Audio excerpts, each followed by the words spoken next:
ሰላም ተልካቼ ቤተልሔም ነኝ። ይህ ኤልቲቪ ሾው ነው። በዚህ ፕሮግራም ማህበራዊ፣ ኢኮኖሚያዊ፣ ፖለቲካዊና ሃይማኖታዊ ጉዳዮች ይዳሰሱበታል። እንግዳዬ ተጽዕኖ ፈጣሪ ነው፣ ወጣት ነው። የኦሮሚያ ሙዚቃ ተጫዋቹ አርቲስት ሃጫሉ ሁንዴሳ እዚህ አጠገቤ ነው ያለው። አብራችሁ ይቆዩ። ሃጫሉ እንኳን ደህና መጣ። እንኳን ደህና ቆይሽ። እንዴት? በጣም ነው የማመሰግነው እንግዳዬ ሆነ ስለመጣ ስቱዲዮ ድረስ። እኔም በጣም አመሰግናለሁ ከአክብረሽ ስለጋበሽ። እሺ ወደ ጥያቄዎቼ መግባቴ ነው። የሎሬት ጸጋዬ ገብረመድህን የቅርብ ዘመድ እንደሆንክ እና የሳቸውም ጋር የምትጋራው ነገር እንዳለ ትናገራለህ በተደጋጋሚ። ዘመድ ናቸው አይደሉ? ዘመዴ ናቸው በአባቴ በኩል። ከሳቸው የምወደውን ነገር እኔ ብቻ ሳይሆን መላው የኢትዮጵያ ሕዝብ የሳቸው ስራ ለኢትዮጵያኖች ለኢትዮጵያ ኪነ ጥበብ ትልቅ አስተዋጽኦ እንዳለው የሚታወቅ ነው። እኔም ደግሞ የስጋ ዝምድና ከዛም ባሻገር በስራቸው በጣም ፕራውድ ነው ማረጋቸው። ሞር ደግሞ መወድላቸው ኦሮሞነታቸውና ኢትዮጵያዊነታቸውን እንዴት ማስኬድ እንደቻሉ በጥበቡ ስለ ኦሮሞና ስለ ኦሮሞማ የሚገለጹበት ጊዜ ነበር። ስለዚህ ይሄ ነገራቸውን ወድላቸዋለሁ። በአጠቃላይ ግን እሳቸው የኢትዮጵያ ኪነ ጥበብ ባለውለታ ናቸው። ስለዚህ መላው የኢትዮጵያ ህዝብ ይወዳቸዋል ብዬ ነው ማሰበው። እንደሚታወቀው የጸጋዬ ገብረመድህን ፍልስፍና ኢትዮጵያዊነትን ማዕከል ያደረገ ነው በሚለው ብዙዎቹ ይስማሙበታል። በእሳቸው የህይወት ፍልስፍና አንተ ይህን የኢትዮጵያዊነት ፍልስፍና ትጋራለህ? በደንብ እጋራለሁ። ምክንያቱም እሳቸው ከትልቁ ከኢትዮጵያ ህዝብ ብዛትም ብንለው በሰፈረበት የቆዳ ስፋትን ብንወስደው የኦሮሞ ህዝብ ለኢትዮጵያ ግንድ ነው ብዬ ነው ማሰበው። እሳቸው ደግሞ ከዚህ ማህበረሰብ ነው የወጡት። ስለዚህ የወጡበትን ማህበረሰብ እሳቸው ብቻ ሳይሆኑ እሳቸው የወጡበት ማህበረሰብም የኢትዮጵያ ማዕከል ነው ብዬ ነው ማሰበው። ስለዚህ እጋራዋለሁ ማለት ነው። ኢትዮጵያዊነት እንዴት ነው የሚገልጸው? በኢትዮጵያዊነት ታምናለህ ወይ? ብዙዎቹ በኢትዮጵያዊነት እንደማታምን ነው የሚያስቡት። ጎሰኛ ምን ይሉሃል? መልሳለህ ለዚህ? በኢትዮጵያዊነት የባላምንማ ከአንድም 4 ጊዜ አሜሪካ ሄጄ ነበር። ኢትዮጵያን ክዳት ነበር። ምክንያቱም እኔ ከልጅነቴ ጀምሮ ነው በዚህ ስርዓት ስታሰር ስገረፍ የነበረው።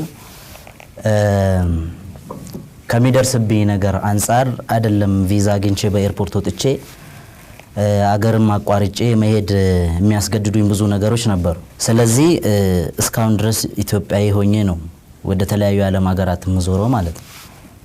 ስለዚህ ይሄኛው የሚየነከክላብዬ እንደሚሉት ምናልባት አብዛኛዎቹ እንደዚህ አይነት አመለካከት ያላቸው ምናልባትም እቺን ሀገር 5 ዓመት ጠብቀው የካዷት ሊሆኑ ይችላሉ። ስለዚህ እኔን አይመለከተኝም። ሎሬት ጸጋዬ ገብረመድህን ጎሰኝነት ሊያጠፋ እንደሚችል በተደጋጋሚ በስራዎቻቸው ተናግረዋል። ከዚህ ቀደም እንደ ትንቢትም ተንብየዋል። አንተ ይህን ሀሳብ ተቀበለዋለህ ወይ? ጎሰኝነት ማለት ምን ማለት ነው ሲጀመር እኔ አይገባኝም። እኔ ጎሰኛ አይደለሁም፣ ማንም ሰው ደግሞ ጎሰኛ አይደለም። ግን ያለ ጎሳ የተፈጠረ የሰው ልጅ የለም። የሰው ዘር ልክ ነጭ እንዳለ ጥቁር አለ። ለምሳሌ ኢትዮጵያን ብትወስጃት ኢትዮጵያ ውስጥ 83 ብሔር ብሔረሰብ በላይ ያለበት ሀገር ነው። ስለዚህ እንደ አንድ ብሔር ማሰብ አይቻልም። እኔ ምናልባት ጎሰኛ ነው ብለው ሊሉኝ የሚችሉት የጎሰኝነት ስሜቱ የገባቸው ወይ ጎሰኛ የሆኑ ሰዎች ሊሆኑ ይችላሉ እንጂ ጎሰኛ አይደለም። እኔ ኦሮሞ ነኝ፣ ኢትዮጵያዊ ነኝ። ኦሮሞ ነኝ ማለቴ ግን ጎሰኛ የሚያስብለኝ ከሆነ የገባው እንደገባው ሊወስድ ይችላል ማለቴ ነው።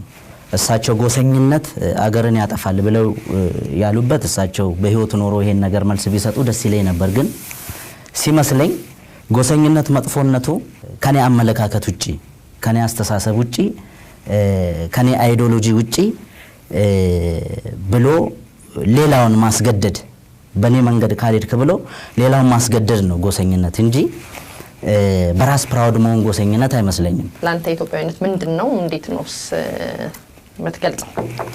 እኔ ኢትዮጵያን እንደው በደፈናው ሞናሊዛ አይነሽ የሚለው አባባል አይመቸኝም። ኢትዮጵያ የ83 ብሔር ብሔረሰብ ድምር ውጤት ናት። ውበቷን በደንብ ማወቅ አለብን። ስለዚህ ኢትዮጵያዊነት የሚገባኝ ከ83 ብሔር ብሔረሰብ የተለያየ ባህል፣ ቋንቋ፣ ወግ፣ ስርዓት፣ ህግ ያለው ማህበረሰብ ተደምሮ ኢትዮጵያን ነው የፈጠራት። ስለዚህ ኢትዮጵያዊነት ለኔ ዜግነት ነው። ዝም ብሎ ዜግነት ደግሞ አይደለም። በጣም ውብ የሆነ የተለያየ ውበት ያለው የተደመረበት ዜግነት ነው። ስለዚህ እንደዚህ ነው የምገልጸው። የሃይስኩል ተማሪ እያለህ እስር አጋጥሞ ነበረ፣ ለአመታት ታስረ ነበረ። በምን ምክንያት ነው? ምንስ ገጠመ በእስር ቤት? ምናልባት ቂመኛ ሰርገዋል ወይ እስር ጊዜ? ተማሪ ቤት እያለሁ በኢትዮጵያ አቆጣጠር 1995 ዓመተ ምህረት ነው የታሰርኩት። እኔ 17 ዓመት ምናምን ልጅ ነኝ። ያው አምቦ ላይ ተወልደሽ እንግዲህ በምን ተጠረጠርክ ምናምን አይባልም። ተማሪ ነበርኩኝ። ያው በተማሪዎች እንቅስቃሴ በከተማው ላይ እንግዲህ ተጠርጥረን ተይዘን ታሰርን። የሰው ሕይወት ጠፍቷል ተብሎ ማለት ነው። ከዛ ከረጅም ዓመት በኋላ በነጻ አሰናበቱ። ወንጀሉን አለመስራታችንን የወረዳው ከፍተኛ ፍርድ ቤት ካረጋገጠ በኋላ ማሻችን ከ5 ዓመት በኋላ ሌሎቹ ደግሞ ከ6 ዓመት በኋላ ተፈታም ማለት ነው። ምን አይነት ዓመታት ተሳልፍኩ በእስር ቤት ጊዜ ውስጥ? ቂመኛ ሰርቦ ነበር ወይ ብዬ ነበር የጠየቁት። እውነት ለመናገር በምርመራ ላይ ሊያጋጥሙ የሚችሉት ነገሮች ምናልባት ፈጣሪ ማይቶት መሰለኝ ከግፍ ሲበዛ ገብቶሻል። ያው መጨረሻ ላይ ፈጣሪም ትግስቱ ያልቅና እውነት ትወጣለች። አሁን በሀገራችን ላይ እየተሰማ ያለው ነገር ምናልባት እኔና ጓደኞቼ ላይ የተጋነነ ነገር ባይደርስብንም ቶርች የመደረግ አለ። ጨለማ ቤት ውስጥ እጅና እግር ታስሮ ፀሐይ ብርሃን እንዳናይ።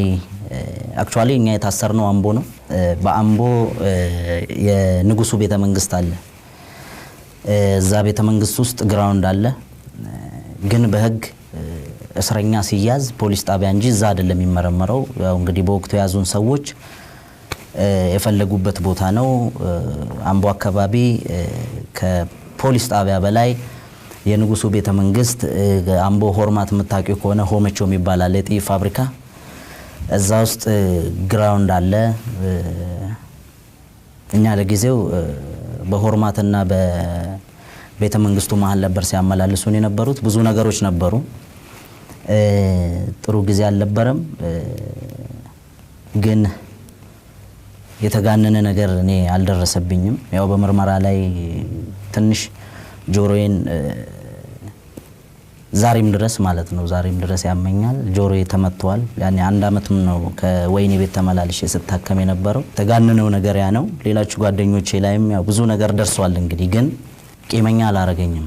ምክንያቱም እኔ ልጅም ሆኜ ነው የገባሁት። ብዙም ነው የተማርኩበት። ቂመኛ ሳይሆን ያደረገኝ በአላማዬ እንድጸና ነው ያደረገኝ። ይሄ ስርዓት መለወጥ እንዳለበት አቋም እንዲይዝ ነው ያደረገኝ እዛ የቆየሁበት አመታት ማለት ነው። በግልጽ በሙዚቃ ትግሉን ተቀላቀልኩ ማለት ነው። ከዛ በኋላ እስቲ ወደ ሙዚቃዎች መለሳለሁ።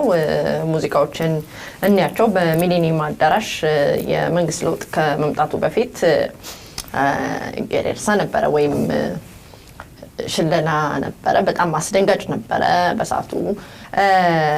ገሬርሳውን አረክ ፈረሴ 4 ኪሎ ይገባል እንደ ግዴታም ነበረ እንተናገርከው። ላይቭ ተቋረጠ በሰዓቱ።